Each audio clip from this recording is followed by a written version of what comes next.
오늘 민주당 소속 김종호 김해시 의원은 자신의 유튜브 라이브 방송에서 가결 사태의 전말을 폭로했습니다. 박강원 원내대표가 가결파들과 함께 부결을 당론으로 정하자는 다수 의원들의 요구를 뭉개면서 자유표결을 고집했고, 국회 표결 당일 박강원은 이재명 대표를 만나서 대표직 사퇴 약속을 해달라고 요구했으며, 이재명 대표가 그것을 거부하자 가결파가 일제히 가결표를 던진 것이라고 합니다.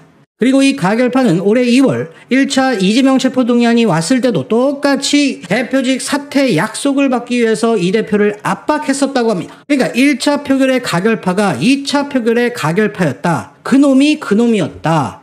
그리고 표 계산을 해보면 1차 때보다 2차 표결 때 한 자릿수 정도 의원들이 추가된 것을 알 수 있습니다. 이것은 1차 표결 이후 올해 4월에 박강원이 원내대표직에 오르면서 그 권력이 한층 세졌기 때문에 가결파 숫자가 더 불었다고 보입니다. 쉽게 말해 쿠데타 성공 확률이 더 높아졌기 때문에 가결파가 늘었다. 자, 이들의 요구 조건은 줄곧 대표직 사퇴 약속을 받는 것이었고, 그것은 박강원 비대위로 가려는 것이었고, 공천권을 쥐겠다는 것이었습니다. 그래서 김종호 의원은 이것을 당권 찬탈 시도였고 쿠데타였다고 규정했습니다. 하지만 이번 2차 표결 때 박강원은 부결표를 던졌습니다. 그 장면을 연합뉴스에서 찍었고, 그걸 퍼날랐던 중앙일보는 그 사진에 이런 주석을 달아놨습니다. 21일 국회 본회의에서 더불어민주당 박강원 원내대표가 이재명 대표의 체포동의안 투표를 하고 있다. 반으로 접힌 용지 사이로 부라는 글자가 희미하게 보인다.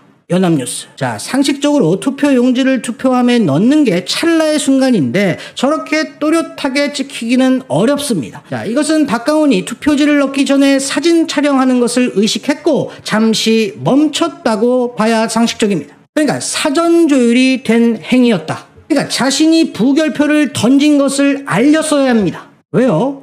자신은 원내대표직을 유지해야 되기 때문에 박강원 비대위로 가야 하니까 명분이 필요했던 겁니다. 더군다나 이 손이 박강원이라는 사실을 알리려는 듯 투표지를 넣는 손에 자신의 명패가 들려져 있습니다. 살짝 자기의 이름이 보이죠? 한동훈의 책처럼 매우 부자연스러워 보입니다. 또한 언론들이 친절하게 이게 누구의 손인지 말해주고 있고 희미하게 부가 보인다고 친절히 설명까지 해줍니다. 물론 박강원이 원내대표라 그의 투표 장면은 초미의 관심사였을 겁니다.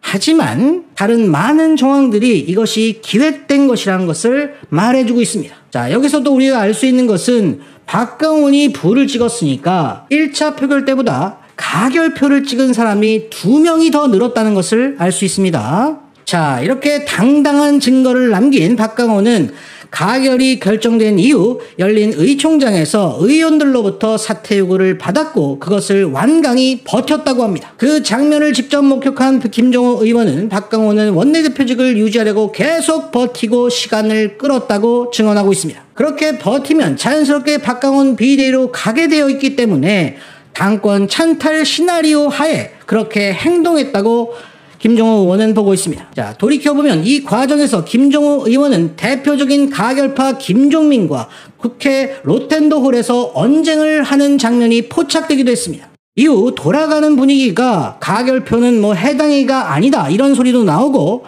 뭉개고 가려는 분위기라 이대로 가서는 안 된다고 판단한 김종호 의원은 폭로를 결심한 것으로 보입니다. 자, 지금까지 내용을 보셔서 아시겠지만 이 박강원과 가결파들은 매우 국힘스럽습니다.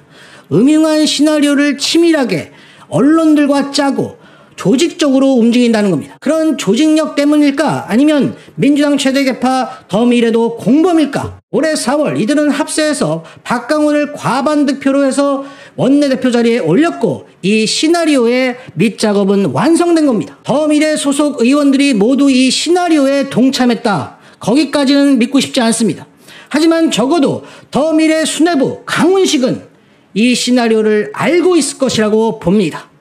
이재명 대표가 찾아갔을 때 더미래 대표라는 명패를 내놓고 앉아있는 강훈식을 저는 잊지 못합니다. 그리고 박강원은 친명 세력을 쳐내는데 적극적이었습니다. 관련 기사를 보면 코인 논란의 김남국 의원을 윤리특별위원회 제소를 밀어붙인 인물이 바로 박강원이었다고 합니다. 자, 정리하겠습니다. 이 치밀하고 음흉하고 조직적인 이 가결파들의 시나리오는 지금도 진행 중이라고 봐야 합니다. 그들의 시나리오의 결과는 뭡니까? 민주당은 망해도 나는 산다는 겁니다.